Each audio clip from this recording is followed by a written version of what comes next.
Bu hafta ne yapsak diyorsanız doğru yerdesiniz ve bu hafta ben Londra'dayım. Geçen hafta Paris'ten yayın yapmıştım. Bu hafta Londra'dayım ve Londra'nın o meşhur parklarında bu hafta çekim yapayım istedim. Çok 2 günlüğüne geldim ve size şöyle hemen manzaramı ve parkı da göstereyim. Londra'dan böyle güzel Regency Park'tan yayın yapıyorum. Ne yapsak diyenlere birazdan kültür sanat ajandamızı sıralayacağım. Ama hazır Londra'dayken hem Londra'ya niye geldiğimi ve Londra'dan da gezilmesi gereken sergileri size sıralayayım. Öncelikle buraya Dem Müzecilik için geldim. Türkiye'de önemli dijital deneyim müzeleri açan Dem Müzecilik Londra'ya kadar uzandı ve burada Time Walk Exhibition'ı açtı. Time Walk Exhibition Göbeklitepe'ye odaklanan bir dijital deneyim müzesi. Farklı bir dijital deneyim sunuyor. Sadece Göbeklitepe değil, birçok medeniyeti de anlatıyorlar. Eğer Londra'ya yolunuz düşerse Time Walk Exhibition'ı mutlaka görün derim. Özellikle çok da gurur verici bir şey. Bir Türk şirketinin buraya davet edilip burada böyle bir müze açması çok kıymetli gerçekten. Hem kendi medeniyetlerimizi hem de başka medeniyetleri anlatması ve zamanda bir yolculuğa çıkılması oldukça kıymetli. O yüzden hem Dem Müzeciliği de buradan kutluyorum gerçekten. Böyle bir girişimde bulunmaları ve burada bizi temsil etmeleri de çok önemli ve çok kıymetli. Dediğim gibi Londra'ya yolunuz düşerse bu müzeyi Time Walk Exhibition'ı görün derim. Metro ile ulaşabileceğiniz bir alanda ve farklı bir yolculuğa çıkacaksınız Londra'da. Ama Türkiye'de de Ayasofya'yı anlattıkları, Sultanahmet'te Ayasofya'yı anlattıkları bir dijital deneyim müzeleri var. Efes'te bir dijital deneyim müzesi var. Şimdi bunu Londra'ya taşıdılar ve önümüzdeki aylarda Roma'da Kolezyum'u anlatacaklar. Aslında biraz tereciye tere satmak gibi olacak ama ne kadar güzel, gurur verici bir şey gerçekten. Ve daha sonra da Japonya'ya uzanacaklar. Çeşitli projeleri var. O yüzden onlara kolay gelsin diyorum ve tebrik ediyorum buradaki müze için de.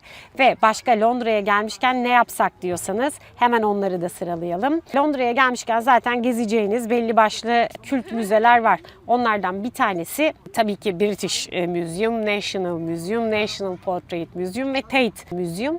Ben dün Tate'e gidebildim. Dün biraz vaktim vardı. Hemen Tate'e gittim. Çünkü Tate'te hem Frida Kahlo sergisi hem de Tracey Emin sergisi vardı. Bu iki sanat tarihi açısından önemli kadının sergilerini de görmek istedim. Fakat Frida Kahlo sold out'tu. Frida Kahlo sergisini göremedim ne yazık ki. Ama çok merak ettiğim Tracey Emin sergisini görme fırsatım oldu. O sold out değildi. Ve hemen girip hızlıca gezdim. Hatta bununla ilgili de YouTube kanalımızda bir yayın yapacağız. Çeşitli görüntüler aldım ve onun da montajını bitirdikten sonra yayınlayacağız. Ve başka evet Tate Modern'de Frida Kahlo var, Tracey Emin var, daha birçok sergi var. Ayrıca koleksiyonu da çok güzel. Tate Modern'in koleksiyon sergisini de görebilirsiniz. Ama Londra'ya bu yaz gelecekler için, yolu düşecekler için de başka hangi sergiler var? Gelin bakalım. Evet, Tate Modern dedik. Tate Modern'de Tracey Emin sergisini 31 Ağustos'a kadar gezebilirsiniz. Frida sergisi ise 25 Haziran'da açıldı. 3 Ocak 2027'ye kadar Frida sergisini Tate Modern'de görebilirsiniz. Frida sergisinin de tam adı Frida The Making of an Icon Tate Modern'de. Başka mutlaka gelip görmeniz gereken ve Türkiye'de de aslında çok bilinen, dünyada çok bilinen bir sanatçı ama Türkiye'de de çok hayranı var. Anish Kapoor. Anish Kapoor'un bir eseri de Sakıp Sabancı Müzesi'nde var biliyorsunuz. Yıllardır görüyoruz, ziyaret ediyoruz kendisini. Anish Kapoor sergisi de Harvard Gallery'de. Onu da 18 Ekim 2026'ya kadar görebilirsiniz Londra'ya yolu düşenler için. Bir de popüler kültüre bakalım. Popüler kültürün desteklediği, daha doğrusu popüler kültürden ilhamını alan, gücünü alan sergiler de var. Onlar da çok ilgi görüyor. Frida aslında popüler kültüre de mal olmuş sanatçılardan biri olduğu için sold out'tu ve ben Frida sergisini göremedim. Bir de Marilyn Monroe sergisi var. Marilyn Monroe sergisi de National Portrait Gallery'de. Marilyn Monroe sergisinin de 6 Eylül'e kadar devam ettiğini söyleyelim. Eğer 6 Eylül'e kadar yolunuz Londra'ya düşerse mutlaka Marilyn Monroe sergisini de gezin. Ben gezemedim. Sold out'tu çünkü. Özellikle bu sergileri işte Frida Kahlo gibi, Marilyn Monroe gibi popüler kültürün de çok desteklediği, gücünü popüler kültürden de alan, kalabalığını popüler kültürden de alan bu sergileri gezmeden önce mutlaka biletinizi alın. Çünkü 3 gün kapalı olduğu için ben gezemedim bu sergileri. Açık olan saatlerde benim başka toplantılarım vardı. O yüzden önceden rezervasyon yaptırırsanız bu sergiler için çok iyi olur. Onun dışında tabii ki Londra'da daha gezilecek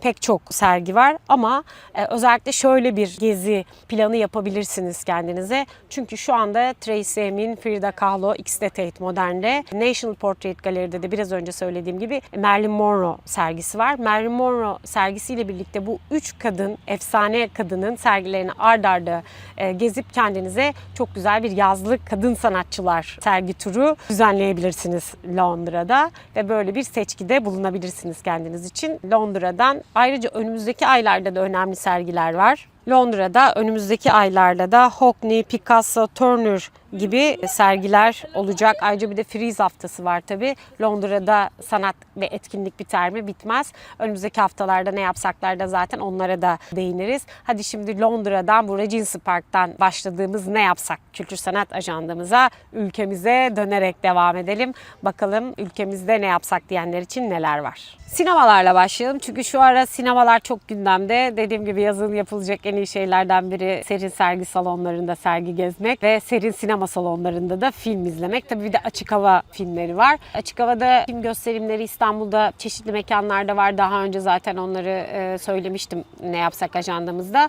Swiss Otel'de devam ediyor. Swiss Otel'de de açık havada sinema keyfi patlamış mısır kokusuyla devam ediyor ve açık havada popcorn kokusu var. Swiss Otel'de açık havada popcorn kokusu var konseptiyle açık hava sineması etkinlikleri düzenleniyor ve şehrin aslında göbeğinde o güzelim Sultan Park'ta serin bir atmosferde film izleyebilirsiniz. Tabii ki popcorn eşliğinde. Bakalım önümüzdeki tarihlerde neler varmış. Swiss Hotel açık hava sinemasında A Star Is Born var 27 Temmuz Pazartesi günü saat 21'de. Emily var 3 Ağustos Pazartesi 21'de.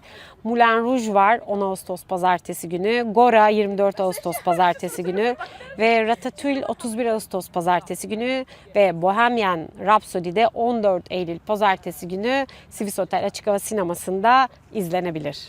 Ve bir sinema film önerisi de Salt'tan vermek istiyorum. Salt'ın Barajdan Sızanlar sergisi arazinin hafıza ve arşivle ilişkisini merkeze alıyor. Daha önceki ajandalarda bundan da bahsetmiştim ve bu Barajdan Sızanlar sergisine eşlik eden çeşitli programlar var. 25 Temmuz Cumartesi saat 14'te Erden Kral'ın yönetmenliğini yaptığı Hakkari'de bir mevsim saat 16'da Kanal Filmlerinin Salt Beyoğlu'ndaki açık hava sinemada gösterimiyle devam ediyor demişler. Dolayısıyla bu filmi izleyebilirsiniz. Film gösteriminin ardından saat 17.30'da sergide yer alan sanatçılardan Evrim Kaya, sergiyi programlayan Gülce Özkara ile sanatçı ve araştırmacı Dişat Aladağ'ın bir söyleşisi de gerçekleştirilecek. Barajdan Sızanlar kapsamındaki son sergi turları da 23 Temmuz Perşembe ve 20 Ağustos Perşembe günleri saat 18.30'da gerçekleştirilecekmiş ve bu sergide 23 Ağustos'a kadar görülebilirmiş. Bunu da böylece filmlerin arasında sergiyi de sıkıştırmış olduk. Ve bir haberde Mubi ve Sinematek'ten verelim.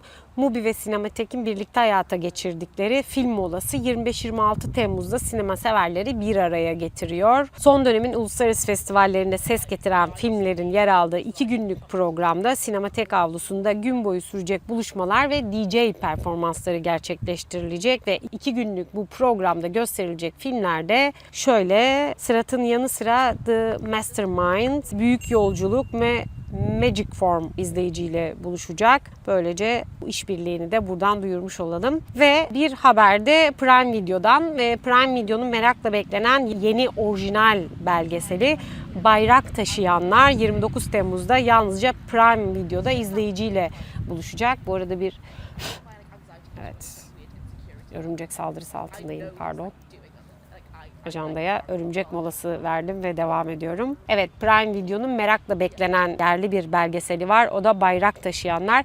Bayrak Taşıyanlar da 29 Temmuz'da Prime Video'da yayına girecek ve bunun da bir aksilik olmazsa 2 gün sonra bir galası var. Ona gidip izleyeceğim. Zaten yorumlarımı da önümüzdeki hafta ne yapsak da söylerim size. Ve bir film önerisi daha. Daha doğrusu ve sinemadan bir haber daha diyeyim. Ödüllü yönetmen Ferit Karahan'ın merakla beklenen filmi Cinlerin Düğünü Toronto Film Festivali'nin ana yarışma bölümüne seçilmiş. Böyle güzel haberler duyuldukça oldukça mutlu oluyor insan. Mesela buraya Dem Müzeciliğin bir Londra'da açtığı sergi için, Time Walk Exhibition için gelmiştik. Bu çok gurur verici ve mutlu oluyor insan, gerçekten moral buluyor. Kendimizin böyle yabancı ülkelerde gösterdiği başarıdan ötürü mutlu oluyoruz biz bunlarla. Bu da öyle. Ferit Karahan'ın Cinlerin Düğünü'nün Toronto Film Festivali'nin ana yarışmasına seçilmesi de öyle mutlu etti bizleri. Aslında yönetmeni, yani Ferit Karahan'ı Okul Tıraşı filmiyle hem ulusal hem uluslararası arenadaki başarılarıyla tanıyoruz. Umarım Toronto Film Festivali'nden de çok güzel haberlerle döner Cinlerin Düğünü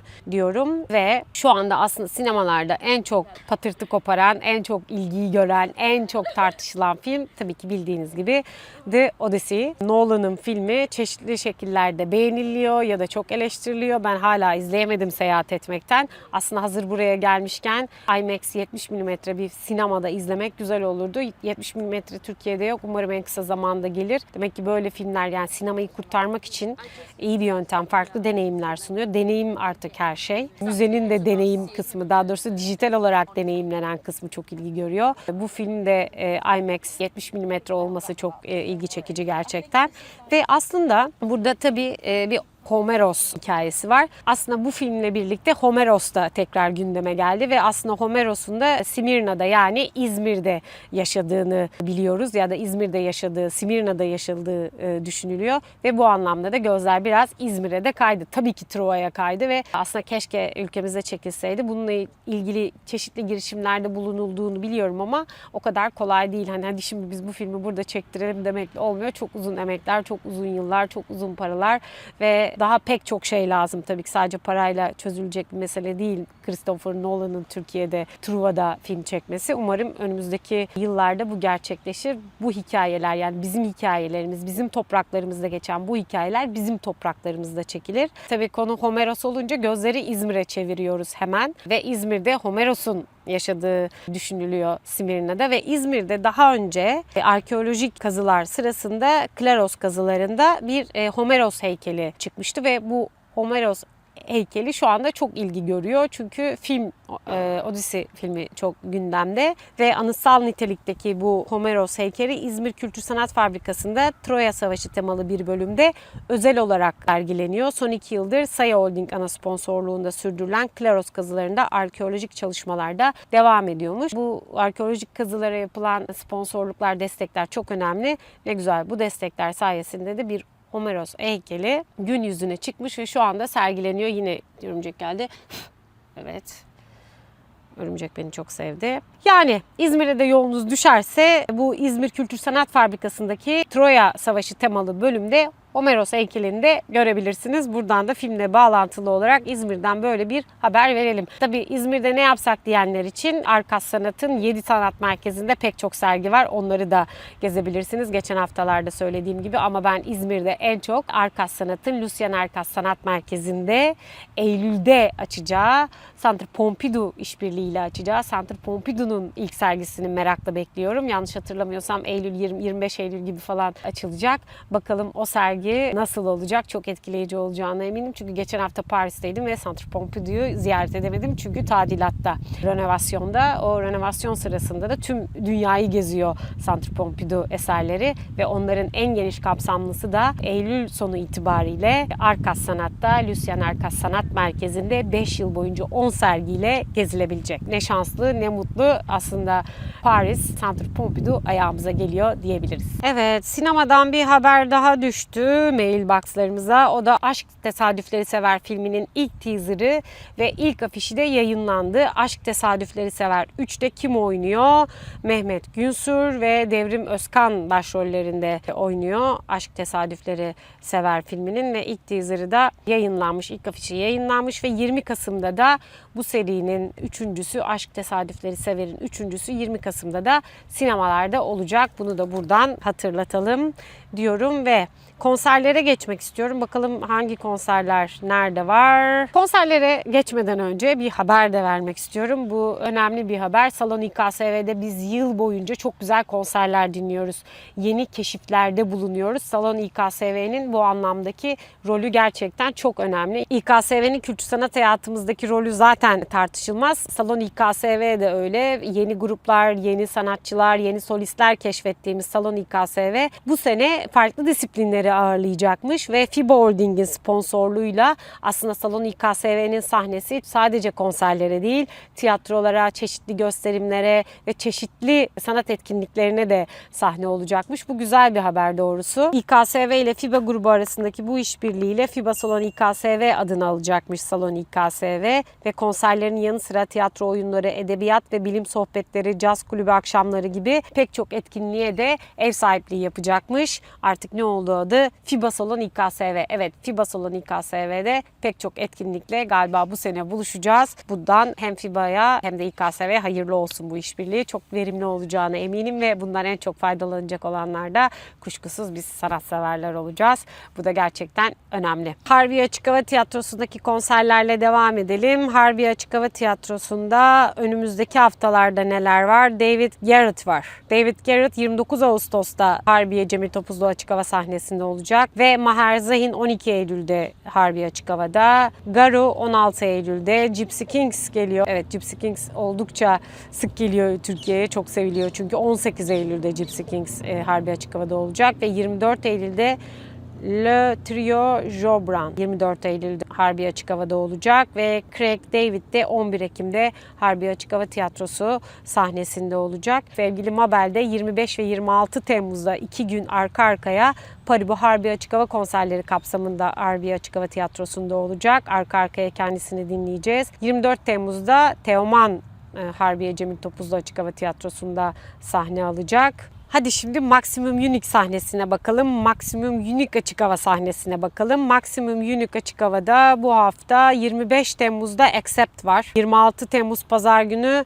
In Flames var. Hayranları çoktur. Buradan da duyurulur. Ve 29 Temmuz'da Aydınlık Evler Maximum Unique Açık Hava'da olacak. Aydınlık Evler oyununu izlemediyseniz açık havada izlemek ayrıca çok keyiflidir. Sevgili Demet Akbağ özlediyseniz oldukça, yani tüm oyuncular çok iyi performans gösteriyor ama Demet Akbağ'ı da özlediyseniz 29 Temmuz'da Aydınlık Evler Maximum Unique Açık Hava'da olacak. Sevgili Salih Bademci'nin de müthiş performansıyla ve diğer oyuncuların ve 31 Temmuz'da ise 84 20. yıl konserini gerçekleştirecekmiş. Evet, Grup 84 belirli kuşağın önemli gruplarından bir tanesi. 20. yıllarını kutluyormuş Grup 84 ve Maximum Unique Açık Hava'da 31 Temmuz'da bir konser verecekler ve Maximum Unique Açık Hava'nın da konserleri, aynı zamanda tiyatroları yaz boyunca devam ediyor. Temmuz ayında güçlü bir programla karşımızdaydı Maximum Unique Açık Hava ve Ağustos ayında da aynı şekilde devam edecekler. Bakalım Ağustos'ta neler varmış. Ağustos'ta da tiyatro gösterileri devam ediyor. 18 Ağustos'ta Zengin Mutfağı var ve 26 Ağustos'ta da Aydınlık Evler tekrar Maximum Unique Açık Hava sahnesinde olacak. Zengin Mutfağı'nı da izlemek için, ki zaten herhalde özellikle yaz için sevgili Şener Şen'i ikna ettiler ve tekrar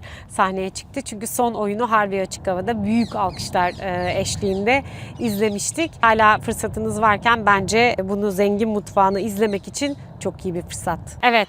Regency Park'tan yaptığım Ne Yapsak ajandasını burada bitirmek zorundayım. Çünkü birazdan uçağa yetişmek için araca bineceğim. Dediğim gibi bu hafta Londra'dan ne yapsak diyenler için önerilerle karşınızdaydım. Önce Londra ile başladık ve farklı şehirlerden önerilerle de devam ettik. Önümüzdeki günlerde bakalım ne yapsak ajandasını hangi şehirde, hangi ülkede çekeceğiz. Ama önümüzdeki hafta memlekete gitmeyi çok istiyorum. İzmir'i de, Aydın'ı da, Söke'yi de hepsini çok özledim. Ailemi çok özledim. Koşturmaktan onlara çok zaman ayıramıyorum. Ama Londra'dan hepinize selam ve sevgilerimi sunuyorum. Londra'ya yolunuz düşerse zaten ne yapsak diyenler için ajandanın başında birçok önerimiz var. Önümüzdeki hafta görüşmek üzere. Beğenmeyi, yorum yapmayı, abone olmayı unutmayın. Benden bu haftalık bu kadar. Londra'dan sevgiler.